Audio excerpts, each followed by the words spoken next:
Haji Muhammad Rizai Shirazi.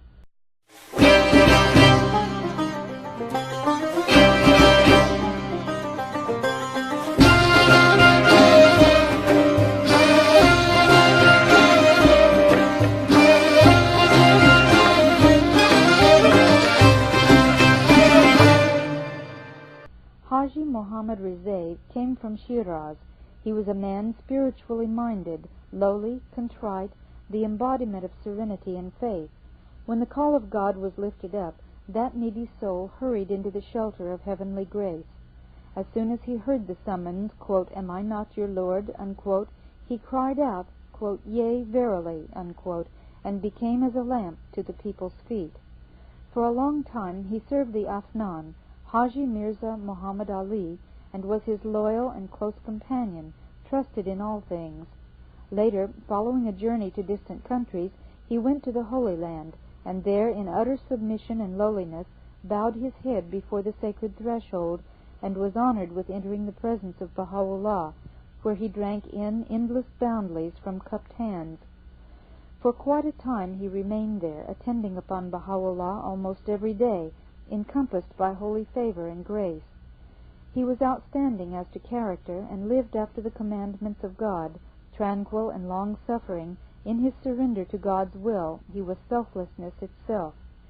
He had no personal aims whatever, no feeling of attachment to this fleeting world. His one desire was to please his Lord, his one hope to walk the holy path. He went on then to Beirut, serving the honored Afnan in that city.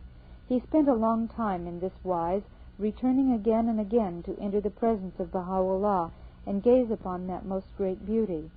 Later, in Sidon, he fell ill. Unable to make the journey to Akka, in perfect acquiescence and contentment he ascended to the Abha kingdom, and was plunged in the ocean of lights. By the Supreme Pen, endless bounty was bestowed upon his memory. He was indeed one of the loyal, the steadfast, a solid pillar of servitude to Baha'u'llah. Many and many a time from the lips of the Blessed Beauty we heard his praise. Unto him be greetings and praise, and the glory of the All-Glorious. Upon him be compassion and most great mercy from the Lord of the high heavens. His shining grave is in Sidon, near the place called the Station of John the Holy. Hossein Effendi Tabrizi.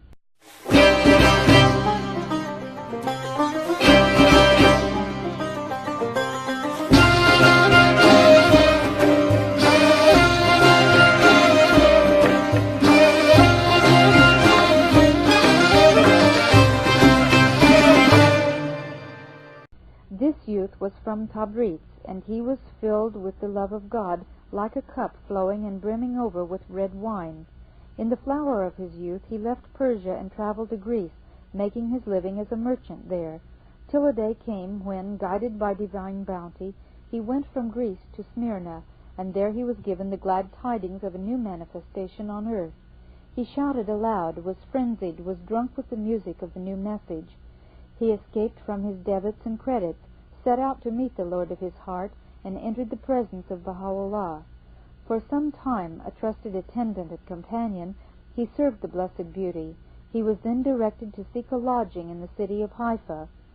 Here he faithfully waited upon the believers, and his home was a way station for Baha'i travelers. He had an excellent disposition, a wonderful character, and high spiritual aims. He was friendly with friend and stranger alike. He was kind to people of every nation, and wished them well. When the Most Great Light ascended to the concourse above, Hossein Effendi remained faithful to him, steadfast and firm, and, as before, he continued to be a close friend to the friends. Thus he lived for a considerable period, and felt himself better off than the kings of the earth. He became the son-in-law of Mirza Muhammad Kuli, brother of the Blessed Beauty, and remained for a time peaceful and serene. He carefully avoided any occasion of being seduced into error, for he dreaded that the tempest of afflictions might mount in fury, surge ever higher, and sweep many a soul into the fathomless gulf. Footnote: for the tribulations following Baha'u'llah's departure, see God Passes By, chapter 15. Unquote. He would sigh and mourn, for his fear was with him at all times. At last he could bear the world no longer, and with his own hands stripped off the garment of life. Praise be unto him, and salutations, and the mercy of God, and divine acceptance. May God pardon him, and make him to enter the highest heaven, the paradise that towers above all the rest. His sweet-scented grave is in Haifa. Jamshid Ikurji.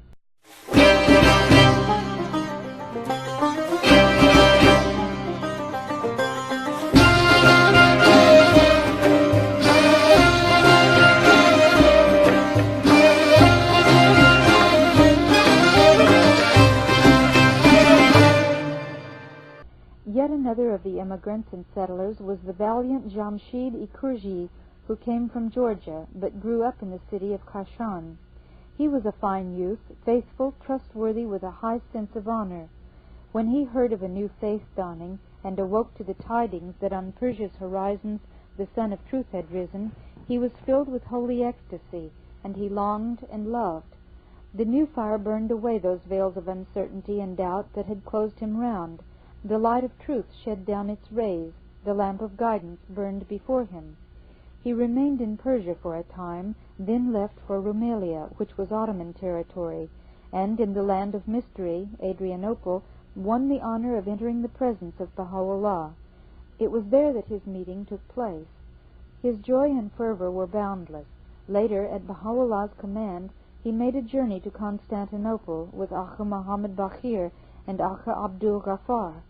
In that city the tyrannous imprisoned him and put him in chains.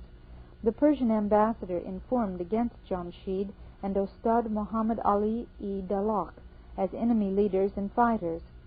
Jamshid he described as a latter-day Rostam, that is, Persia's Hercules, while Muhammad Ali, according to the envoy, was a ravening lion.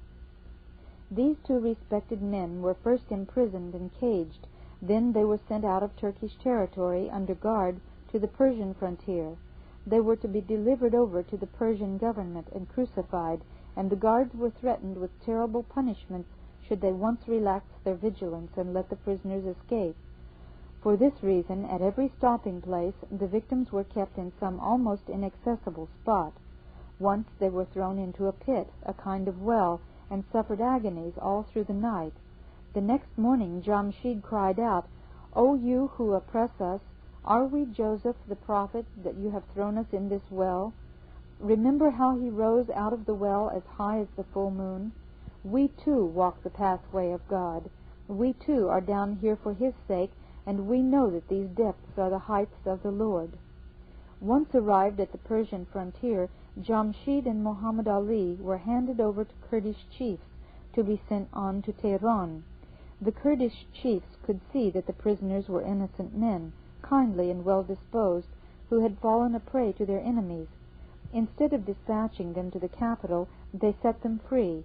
Joyfully the two hastened away on foot, went back to Baha'u'llah, and found a home close by him in the most great prison.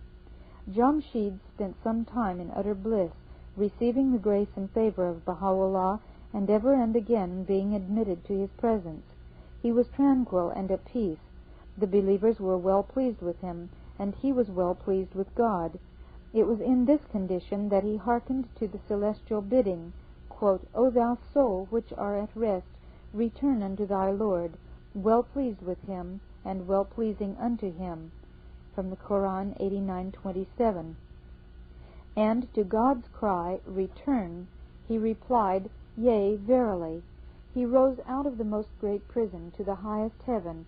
He soared away to a pure and gleaming kingdom out of this world of dust. May God succor him in the celestial company, bring him into the paradise of splendors, and safe in the divine gardens, make him to live forevermore. Salutations be unto him, and praise. His grave, sweet as musk, is in Akha.